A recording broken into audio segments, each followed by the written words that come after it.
গীতায় লেখা আছে, যখন তুমি কষ্ট আর কটু কথা দুটোই সহ্য করতে শুরু করবে, তখন বুঝে নিও তুমি বাঁচতে শুরু করেছ।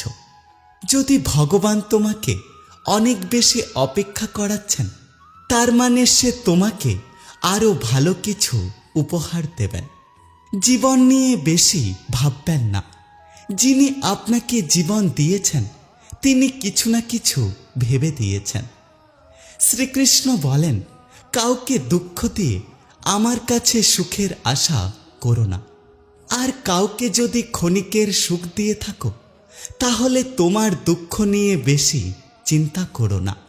যেভাবে মৃত ব্যক্তিকে কাঁধে নেওয়াকে মানুষ পুণ্য বলে মনে করে, ঠিক একইভাবে যদি জীবিত মানুষের পাশে থাকাকেও মানুষ পুণ্য বলে ভাবতে শুরু করত, তাহলে জীবন অনেক সহজ হয়ে যেত। আমাদের অকারণে কোনো মানুষের সাথে দেখা হয় না। আমরা কিছু মানুষের থেকে শিক্ষা পাই, আর কিছু মানুষের থেকে জ্ঞান পাই। কে কি করছে এবং কিভাবে করছে, কেন করছে, এর থেকে যত দূরে থাকবেন, জীবনে ততই সুখে থাকবেন। আপনি হাসতে থাকলে পৃথিবী আপনার সাথে অবশ্যই থাকবে, না হলে তো চোখের জল চোখের মধ্যেও জায়গা পায় না। যদি কেউ আপনার ভালো কাজকে সন্দেহ করে, তাহলে কখনোই মন খারাপ করবেন না, কারণ সন্দেহ সর্বদা স্বর্ণের বিশুদ্ধতার ওপরে করা হয়, কখনো কয়লার কালো দাগের ওপর করা হয় না। মনের শান্তি জীবনের সবথেকে বড় উপার্জন। উপদেশ, সঙ্গ এবং সময় কেউ না চাইতেই তাকে দিলে লোকেরা এগুলোকে সস্তা বলে ভাবতে শুরু করে। একটা কথা সবসময় মনে রেখো, একজন মানুষ যত শান্ত থাকবে, সে তার বুদ্ধিকে তত ভালো ব্যবহার করতে পারবে। যেমন পাতা না ঝরলে গাছে নতুন পাতা আসে না, তেমনি কষ্ট এবং সংগ্রাম ছাড়া জীবনে ভালো দিন কখনো আসে না। যে ব্যক্তি অল্পতেই খুশি, তার কাছে সবচেয়ে বেশি খুশি আসে।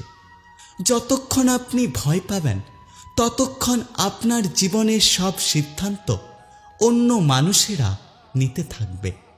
যারা আপনাকে সময় দেয়, তাদের প্রতি সর্বদা অনুগত এবং ঋণী থাকবেন।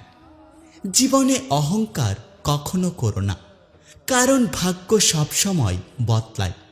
যেমন আয়না একই থাকে, শুধু তার প্রতিচ্ছবি বদলে যায়।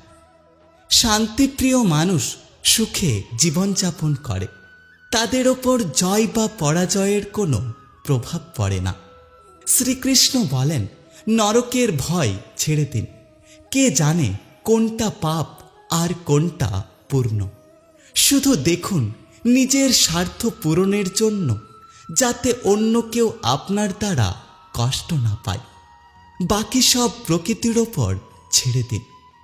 অর্থ বড় না যোগ্যতা বড়, খারাপ সময়ে যে পাশে থাকে, সেই মানুষটাই হলো সবচেয়ে বড়। কেউ যদি আপনাকে নিজের স্বার্থ পূরণের জন্য ব্যবহার করে, তাহলে নিজেকে ধন্য মনে করুন, কারণ এই পৃথিবীতে এমন কিছু মানুষ আছে, যারা আপনি না থাকলে তাদের বেঁচে থাকা অসম্ভব হয়ে যেত। সবাইকে নিজের গোপন কথা বলবেন না, কারণ আজকে যে আপনার সাথে আছে, কালকে সে আপনার বিপরীতে থাকতেই পারে।